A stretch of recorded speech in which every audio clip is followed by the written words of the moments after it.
उल्लू के बारे में 10 अमेजिंग फैक्ट्स। फैक्ट नंबर 1, उल्लू की गर्दन बहुत ज़्यादा फ्लेक्सिबल होती है और ये अपनी गर्दन 360 डिग्री पर घुमा सकता है और अपने दाएं बाएं और आगे पीछे हर तरफ देख सकता है। फैक्ट नंबर 2, उल्लू को साइलेंट फ्लायर भी कहा जाता है क्योंकि ये उड़ते हुए जरा बराबर भी आवाज पैदा नहीं करता और बगैर आवाज पैदा किए खामोशी के साथ अपने शिकार को दबोच लेता है। फैक्ट नंबर 3, उल्लू को वेस्टर्न कल्चर में जहानत जबकि ईस्टर्न कल्चर में इसे तबाही और बदकिस्मती की अलामत समझा जाता है। फैक्ट नंबर 4, उल्लू के ग्रुप को पार्लियामेंट या कांग्रेस कहा जाता है और इसी नाम पर अमेरिकन असेंबली का नाम कांग्रेस रखा गया। फैक्ट नंबर 5, ओल ज्यादातर अपना नेस्ट नहीं बनाते बल्कि वो दूसरे परिंदों के नेस्ट पर कब्जा करके बच्चे पैदा करते हैं। फैक्ट नंबर 6, उल्लू फूड की सप्लाई को देखते हुए अंडे देते हैं। अगर फूड की सप्लाई ज्यादा हो तो ये ज्यादा अंडे देते हैं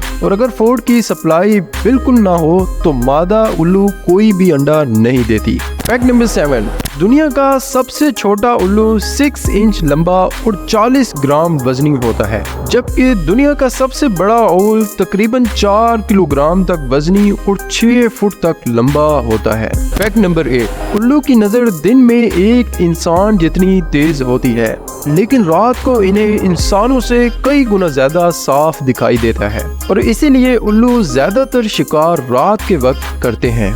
फैक्ट नंबर 9, मेल उल्लू फीमेल उल्लू की निस्बत ज्यादा अरसे तक जिंदा रहते हैं और इनकी एवरेज एज 10 से 20 साल तक होती है। फैक्ट नंबर 10, उल्लू अपने शिकार को परों, बालों और टांगों समेत निगल लेते हैं और इनका मैदा बहुत ज्यादा ताकतवर होने की वजह से शिकार को डाइजेस्ट कर लेता है। दोस्तों, इस तरह के मजीद अमेजिंग फैक्ट्स के लिए चैनल को जरूर लाइक और सब्सक्राइब कर लें।